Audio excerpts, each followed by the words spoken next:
शिव की तस्वीरें तो हम सबने देखी हैं। लेकिन इन सभी प्रतीकों का असली मतलब क्या है? आइए इस गहरे दर्शन को समझते हैं। सबसे पहले भगवान शब्द का मतलब क्या है। असल में ये 5 तत्वों से बना है। भ से भूमि, ग से गगन, व से वायु, अ से अग्नि, न से नीर। इन पांचों पर जिसका नियंत्रण हो वही भगवान है। इससे देव और भगवान का अंतर साफ होता है। देव एक तत्व के स्वामी हैं, पर भगवान सभी तत्वों के। तो चलिए अब शिव से जुड़े प्रतीकों को एक एक करके समझते हैं। शुरुआत करते हैं डमरू से। इसका आकार देखिए, ये ब्रह्मांड के बनने और मिटने के कभी न खत्म होने वाले चक्र को दिखाता है। और अगर इसके आकार को लगातार ट्रेस करें तो ये इन्फिनिटी यानी अनंत का चिन्ह बन जाता है। अब बात करते हैं त्रिशूल की। इसकी 3 नोकें ब्रह्मांड की 3 मूल शक्तियों को दर्शाती हैं: सृजन, संरक्षण और संहार। यानी ये अस्तित्व के पूरे चक्र पर शिव के नियंत्रण का प्रतीक है।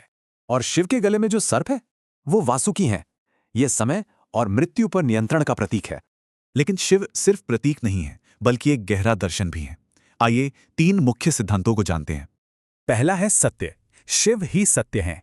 सत्य को किसी के सहारे की जरूरत नहीं, वो बस होता है। दूसरा है शून्य। शिव शून्य भी हैं। ब्रह्मांड से पहले भी शून्य था और बाद में भी शून्य ही होगा। और तीसरा है अंधकार। हर रोशनी खत्म हो जाती है, पर अंधकार हमेशा रहता है, वो शाश्वत है। ये तीनों सिद्धांत एक साथ दिखते हैं नटराज के रूप में। ये सृष्टि और संहार का अद्भुत संगम है।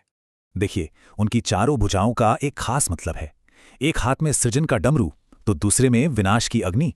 ये पूरा नृत्य ही ब्रह्मांड का प्रतीक है। पैर के नीचे अज्ञान का राक्षस दबा है और उठा हुआ पैर मोक्ष का रास्ता दिखाता है।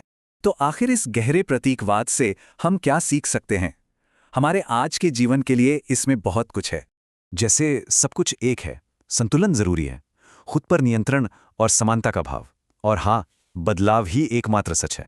याद रखिए, विनाश हमेशा बुरा नहीं होता। कभी कभी कुछ नया बनाने के लिए पुराना तोड़ना पड़ता है। तो शिव के इस विशाल दर्शन से कौन सी सीख सबसे ज्यादा मायने रखती है? ये सोचने वाली बात है।